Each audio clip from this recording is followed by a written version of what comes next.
Thanks for listening to the Intersections in Learning and Development cast, a series from the training, learning, and development community. My name is Monique St. Paul, and this cast focuses on forging relationships that foster effective learning no matter where you start.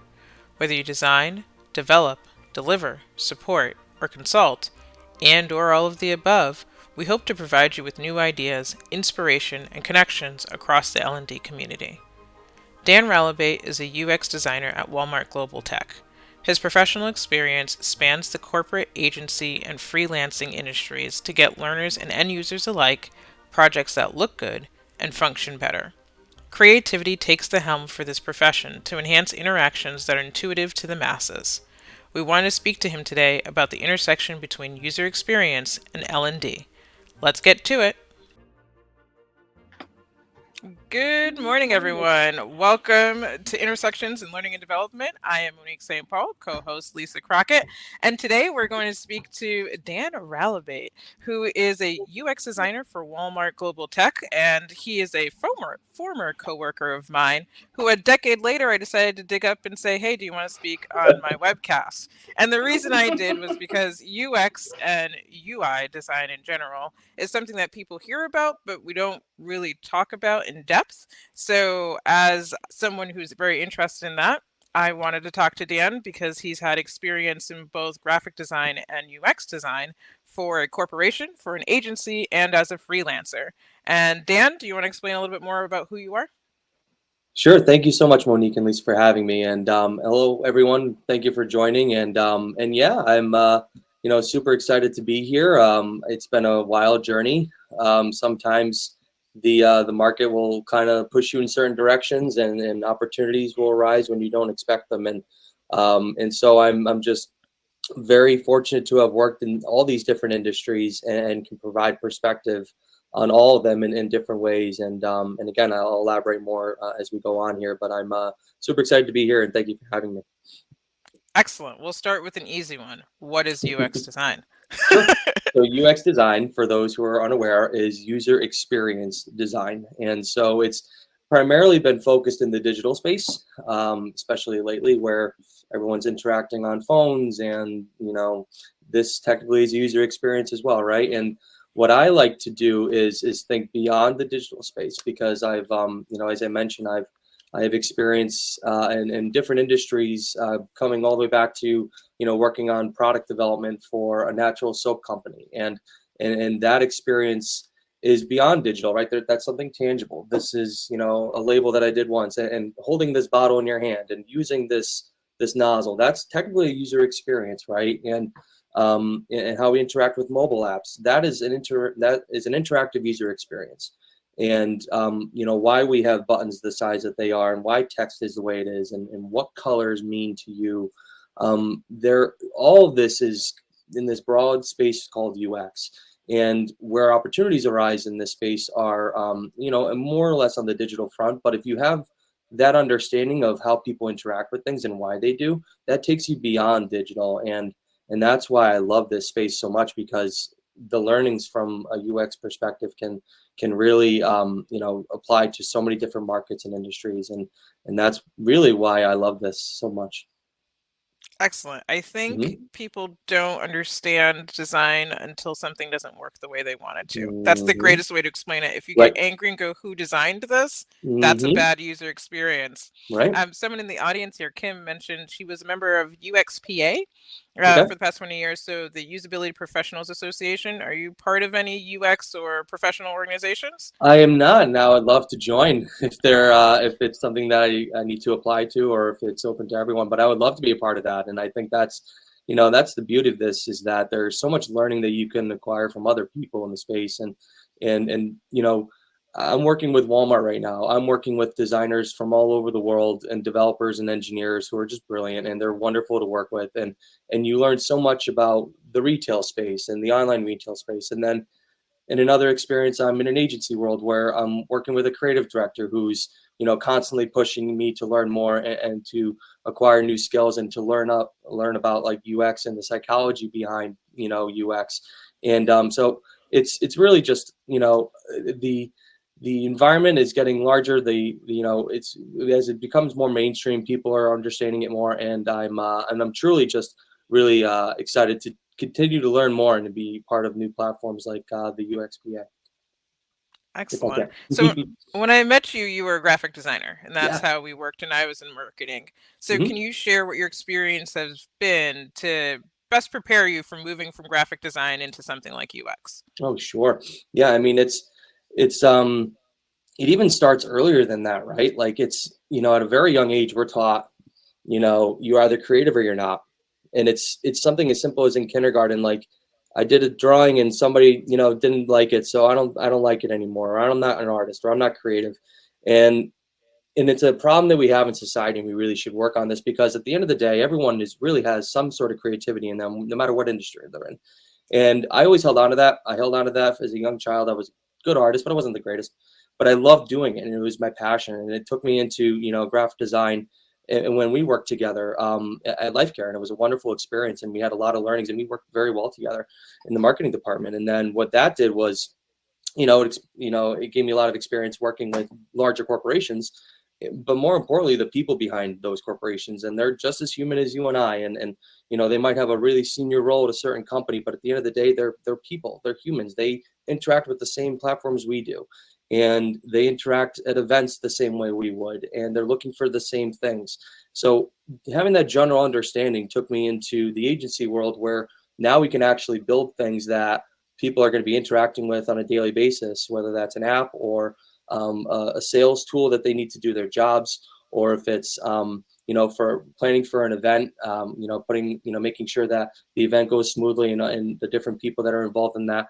And so the agency world really prepared me for just understanding how people, are all in the same boat. We're all kind of looking for the same things on a day-to-day basis, and just trying to, get our jobs done, or make sure that we, can fulfill the needs of for our family, whether that's shopping for groceries on an online platform, or, buying things off of Amazon Prime. Like, that's all user experience, and that's all design. And I feel that my skills in graphic design have really highlighted, okay, like those details, like, okay, you got the idea, now you have the plan in place for how you're going to put this app together, or this website together.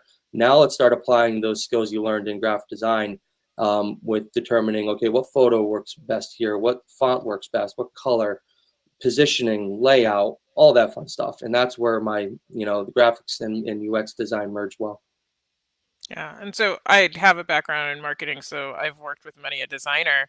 Hmm. What about people who don't have that background or an understanding of that? How do you help explain to them why it matters where this button Hmm. is? Oh, Just can you talk about that a little bit? How do you work with sure. teams who might not understand what you do? Oh yeah, sure. No, I actually love those opportunities, because it really highlights what they do know, and what they feel that they don't, but it really enlightens people and gives people a sense of empowerment that, hey, I can understand this too, and I want to learn more, and I want to contribute more. The best way is I can and really share that information is when we go and I do presentations with folks, or present my latest rendition of a design. We go through, and I kind of, walk through a whiteboard, or I walk through my presentation, whether it's a prototype or a collection of high fidelity comps.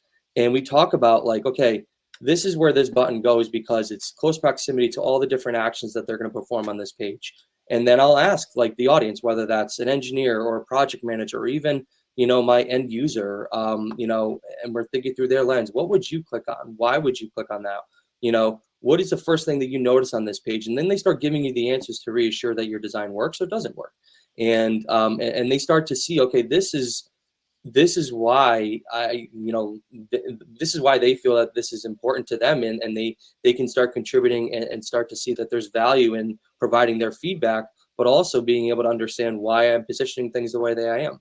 And they really start to understand that this is valuable for me to contribute, and furthermore, I know more than I think I know. And it's really awesome to watch that transition. Right. How many iterations is too many iterations? Because I um, I once thought that, I mean, it depends. Like in the freelance space, it could, it depends on the client's budget sometimes. The goal for me is to work closely with the client and make sure that I'm pretty clear as to what they want, where they're, what inspires them. So I'm not going to give them something that's totally off brand, or, something that they're disinterested in.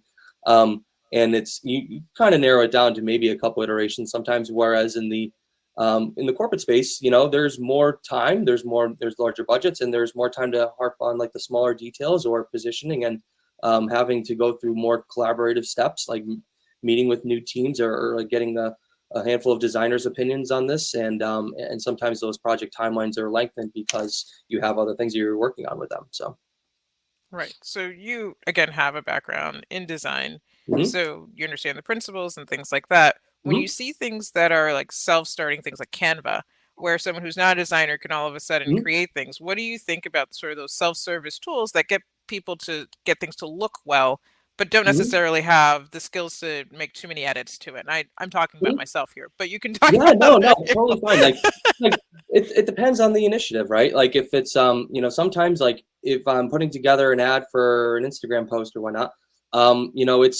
it's sometimes best that the tools like Canva are very easy for folks to use, and I really admire the fact that you can quickly put together a campaign and without needing a graphic designer, and that's totally understandable. Like sometimes we overthink things, and sometimes we make things too complicated, when it's like, I just wanted a photo, text, and a button, and it's like, good, go for it. So, and I, think Canva is an excellent learning tool for folks to really, dab into their creativity. As I said before, like everyone is inherently creative. They just keep telling themselves that they're not, or they had a teacher, or a professor, or a parent, or a friend who said, like maybe, art's not for you, or maybe creativity is not for you. And it's like, no, like there's so many ways to be creative, and it's not necessarily always about a pen to paper or choosing a photo for an ad. It's bigger than that, and I really appreciate people dabbling in those tools because they see what they're capable of. And you know what, like sometimes you can generate more content when more people are involved, and a tool like Canva really broadens that spectrum for people to be able to use their creativity and showcase what they're capable of. Excellent. So how do you tap into your creativity? What do you do? uh, there's It starts with coffee, everyone, or whatever your creative fuel Starts is. with coffee. It starts with coffee. Now, I'll even show a little. I have, so my business card is a coaster, and it's probably backwards for all of you, but it says, "Your next cup of creative fuel is on me." And the idea there is that this is obviously a coaster. It sits next to your desk, and you put your cup on that, whatever that cup might be, and whatever you want to put in the mug. But the idea is that everyone has their own creative fuel, and what's going to get you going throughout the day, what's going to get you started, what's going to make you think differently, what's going to make you add value to your project or your job that you're doing that day, whether it's helping somebody, with their car, or if it's helping somebody book an appointment, or if it's designing a web application for a company. Like whatever that fuel is, always have it with you, and always, like, that's what's going to get you going, whatever that favorite drink is. um, and nonetheless, the process, I sometimes throw on headphones, I sometimes throw on music, sometimes, I'm looking at a screen for hours a day. Sometimes it's best to get away from your screen and go walk, or go hop on the Peloton, which is kicking my butt lately. Like, go do that, get away from it, shut yourself off for a little while, take a shower. Like, it's the best think tank in the world. I can't tell you enough, like, how many wonderful ideas come out of the shower. My wife's like, "Why are you writing on the glass?" It's like, because I have nothing to write with. So I highly encourage you sometimes to step away and think about the project, and sit on it for a night. And believe it or not, more ideas will come. That happens a lot with me with logo design. I'll be Hmm. designing a concept, and I'm like falling in love with this one idea, and I sketched it out, and I'm like, okay, this is great, this is wonderful, wonderful. And then walk away. Day later, I'm putting together the next version, and it took me like 2 minutes to put together this next concept because I was just in the flow of things. The next thing you know, the client loved the idea that took me like 10 minutes to put together. And it's like, Right. wow, like this is how it all works though, right? You're getting yourself in the right mindset, and you don't know what's going to come of it. And I guess that's the beauty of the industry that I'm in. So, I think so. I would say for myself, I'm actually better when I'm tired because mm, my inhibitions are turned off. So if I don't want to be perked up and excited, I want to be hmm exhausted because I'm not editing myself. oh I'm yeah. just going for it.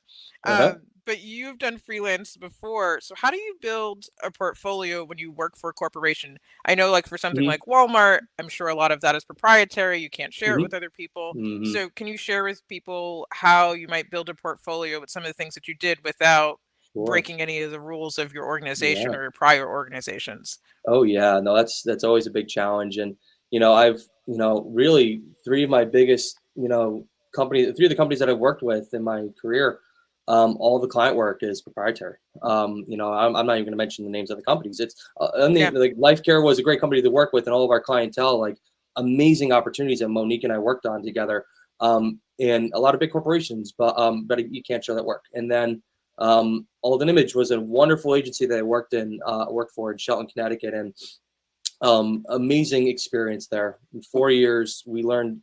That was where I really started to learn the value of user experience design, and a wonderful agency that I worked with. And we did a lot of work for larger corporations, Salesforce work, and again, like a lot of that work is proprietary. So what do you do? And same goes for Walmart. And I guess the how you display that on a portfolio is to speak to case studies of what you did, but also not, obviously white label. Make sure you don't display like what the product was or what the tool was, who even the client was. But you can talk about the process. Like we did a design studio. We got these different departments in a room. We went through 12 hours worth of brainstorming together, and we walked out with a plan. Like we walked out with a business requirements document. Like we now know, everyone knows their marching orders, right? We now know what we need to go and do to accomplish this task. And so you could talk about the process. You can talk about the learnings. Like, hey, you know what? Like, this is something I learned in this project that I never had before, and I never acquired that until I was, sharing my ideas with this person. And the next thing you know, they provided some new input. So there's a lot that you can take out of that. And then what I try to do is apply it to that learning and that understanding to a new account or to a new client. Like I still freelance here and there, and then I want to make sure that I can deliver that same level of skills, and knowledge to that business and help them grow. And that's really where I can show my skill set and really make it more tangible. So yeah, that's my best advice. And it's been difficult. I'll be honest. Like there's like 8 years of my life that I've done work, and you can't Just show can't it. show it. So that's a Yeah. problem. Yeah. And someone asked, do you need a portfolio to do UX work? Like to get a job in UX? Yes, I would say so. Yeah, I would. If I'm looking to, if I was hiring, I mean, when I was running my own business, I was looking to bring on some graphic design support, and you like to obviously, see the resume and whatnot, but the portfolio is extremely important. And if it's not a portfolio, it's okay, if you're very active on social media, what are you following? What do you find intriguing? I want to know more about you and what you're capable of and what interests you.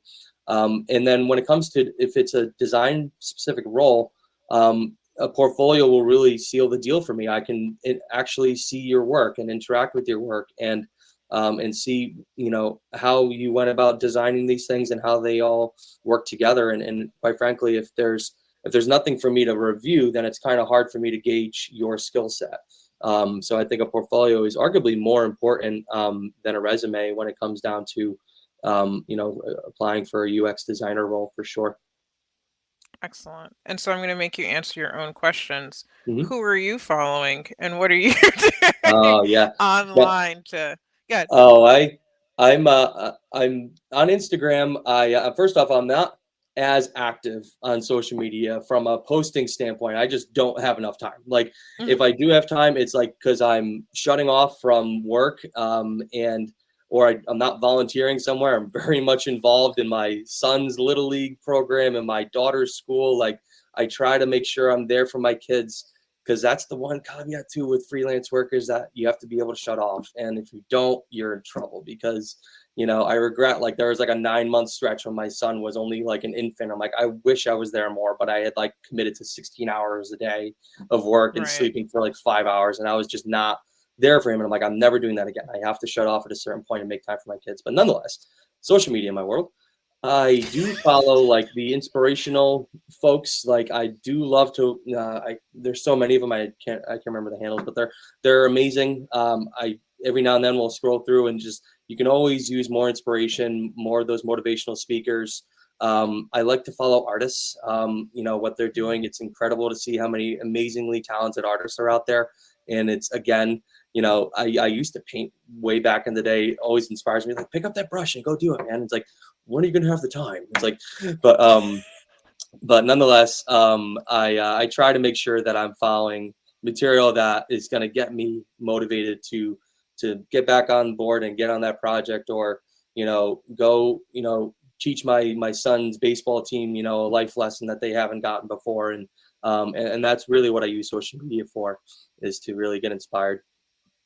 I definitely am a lurker myself, so I get it. Hmm. Yeah. Kate asks, which readings or resources would you recommend for someone who wants to learn about design? Yeah, I think the one of the best reads that I ever did, one of the best books that I ever read, was by the Kelly brothers, who are the founders and partners over at IDEO out in California. And the book is called Creative Confidence: Unleashing the Creative Potential Within Us All. Sorry, and it's an amazing book about how, again, we are stripped of our creativity at a very young age, and what are the ways to get through that obstacle and overcome that, for not just ourselves but for our children. Like, and saying, what, this next generation needs to understand that what they just put together is a masterpiece, or what they just put together is amazing, and that they should continue to do so. But as adults, like, okay, how do we overcome this struggle that we've been dealing with our whole lives? I'm not a creative person. I can't do this. I can't do that. This book instills practices that will get you thinking differently about everything, and it's amazing. Like, I have a giant whiteboard here. If I had it my way, this whole office would be painted whiteboard. Like, my wife would kill me, but it's awesome, because any opportunity you have to just go write down an idea or draw something and say, what, like, kids, this is what I think we should do for mommy's Valentine's Day gift, or guys, this is what we should do for our elf on the shelf. Like, for my wife, I should say, not the kids, because they'll kill me. But the and think of it beyond just the creative space. Like, imagine, I don't know, you're a patient in an exam room and a doctor has a whiteboard there, and it's like, okay, I can explain to you what's going on with your body, or I can just quickly this is what's going on. Like, this is what's happening to you. Like, and be able to just sketch it out real quick. All of a sudden, like, there's no like language barrier there anymore, right? Now I understand. Okay, I understand the visual. You just said, like, this is a blurb that's right here. That's not good. That's something where that's another case and example of where somebody just used a different and unconventional method of teaching somebody else something important. And for that, like, this book teaches you about how they have whole tables of just post-it notes, or they have post-it notes everywhere, and there's no wrong idea, and they try to establish an environment that cultivates creativity and makes sure that people are comfortable with just not sharing a bad idea, because that's another problem in society, is that there's people are afraid to speak up, and because they're afraid that they're going to be stupid or sound stupid, or not have the understanding of the project at hand. And it's like, there's never any bad question. That's one thing I've learned from Walmart too. Everyone's encouraged to just ask questions, dive in. Not everyone knows everything. Like, we are a collaborative environment.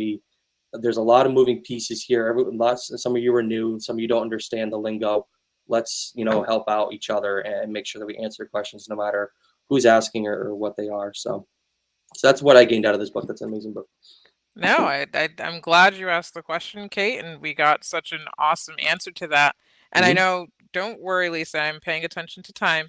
Yeah. But sort of that question there about creating things and asking questions, I think people are often, like you said, afraid to ask questions, Mm-hmm. but we need to remind people that might spark something in someone else. Like, we might not Mm-hmm. run with your idea, but Mm-hmm. but what you say might make someone think, "Oh, what about this?" And then it sort of becomes a collaborative process. Yeah. Um, we're done. Oh, I have one other real process question, then we'll sort of get to know a little bit more about you. And that's sort of like, Mm-hmm. what is the software that you use? So we're Oh saying yeah. graphic design and UX, Mm-hmm. but what are you doing on your computer? Yeah. What do you have there to make it all Yeah. happen?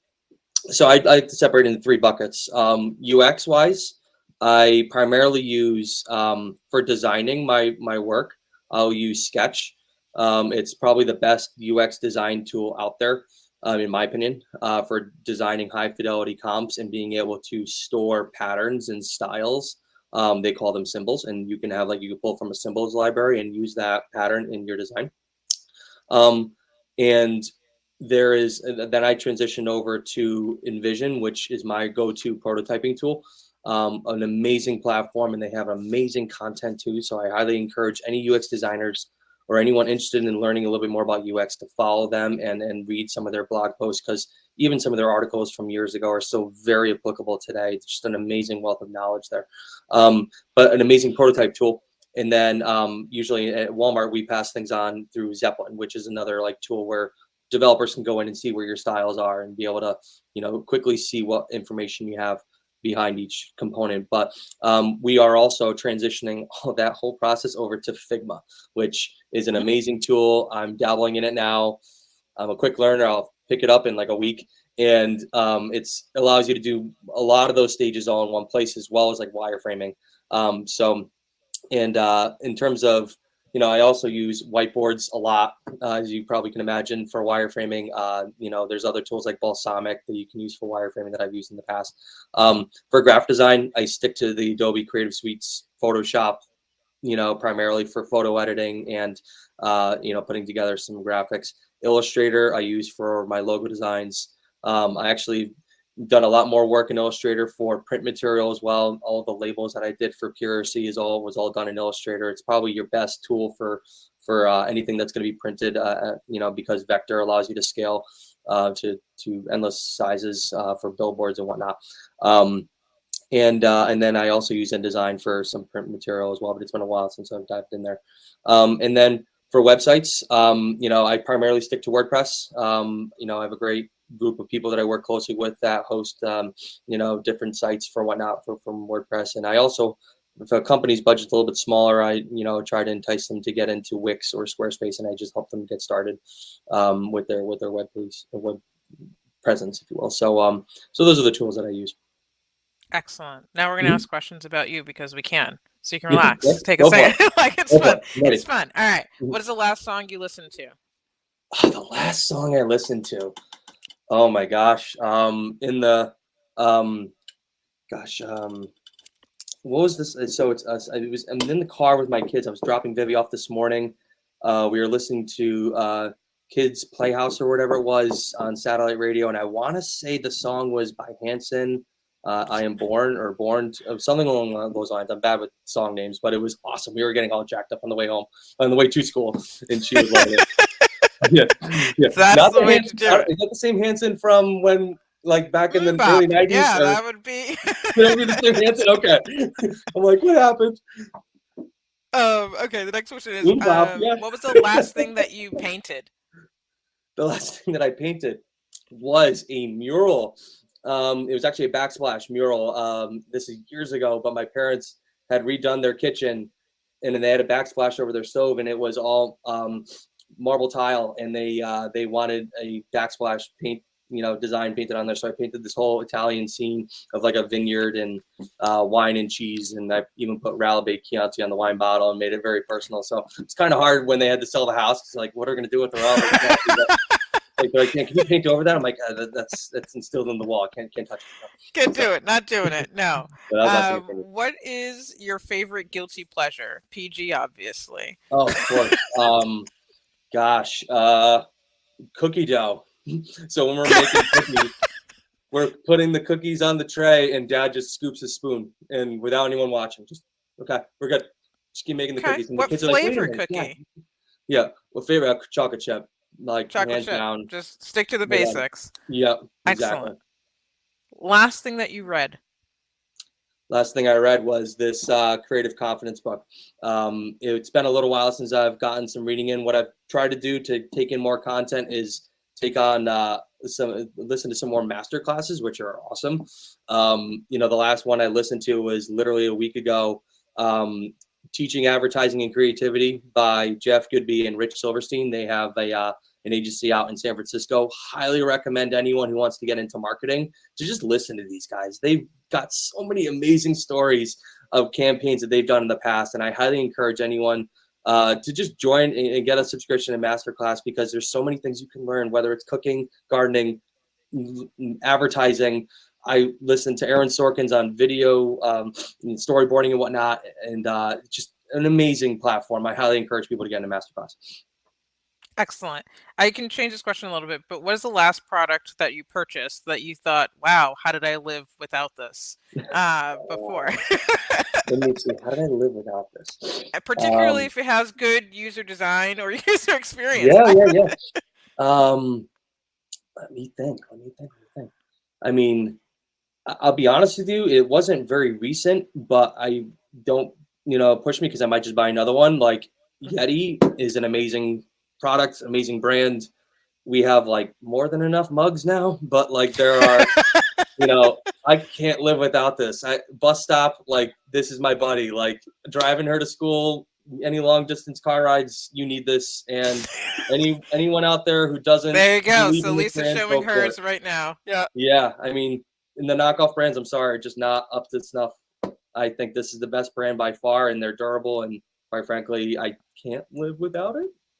Yep. This is not an advertisement. He does not work for Yeti. This Oh, is I do just a not thing. work for Yeti. No, but I've been to their place in Austin, and it's awesome. Like it's just another brand to just follow what they do. Like read their stories, follow them on social, sign up for their emails. They're just fun, a fun brand to follow. And you It never is. think they just focus on mugs and coolers, but they're just awesome. Hey, sometimes mugs and coolers, getting yourself hydrated is really important to That's staying kind of awake and important. alive. My Always should last drink more question water. for you, which Yeah. makes me super sad, but could your No. wife What's up? I said, could your wife accurately describe what you do for a living? Yes, I finally taught her. But I yes, finally taught her. yeah. It took a couple lunches and a couple, I have to really narrow down my elevator speech to her sometimes because she's like, listen, and that's the other one big caveat. My wife is a nurse, and there are times when bad days for me don't resonate with what a bad day could be for her. She's no longer Oh, I'm sure. foremost, but those days were tough where I'm like, oh, I'm in an agency world. I'm up all nights working. She's like, really, Dan? Like, do you really want me to tell you what I Someone's had to deal life, with today? right? And so I'm like, so talk about just a reality check and just, if nothing else, don't take work too seriously because there are people out there who have to, and love what you do, follow your passions, and always try to keep learning more because this world has an abundance of resources to learn from. And kudos to the two of you who put this whole platform together. This is amazing. I highly encourage more people to watch the two of you work and to learn from each other. And I hope I provided some insight for some others. And I look forward to helping out in any way I can. Thank you so much. And I would definitely say this is a community created by Luis Malbus. Without him, we definitely would not be here. Anyone who's part of the TLDC community understands how great it is. But I will also say thank you for randomly taking a message from someone you haven't talked to in God knows how long, but was very chatty with. And I really enjoyed our experience when we worked together at Life Care.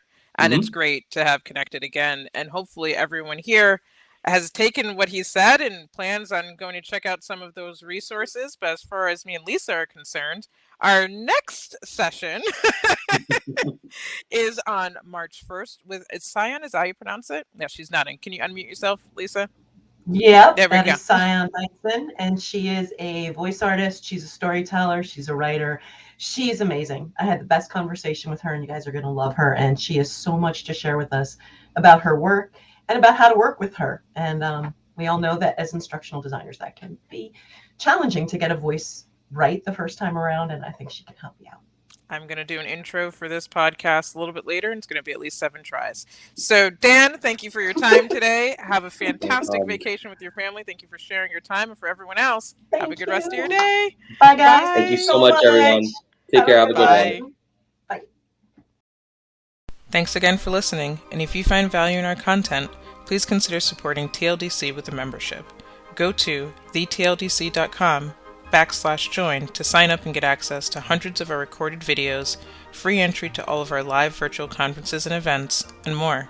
Your support helps us continue to build community and share valuable resources for L&D professionals around the world. Thanks again for listening.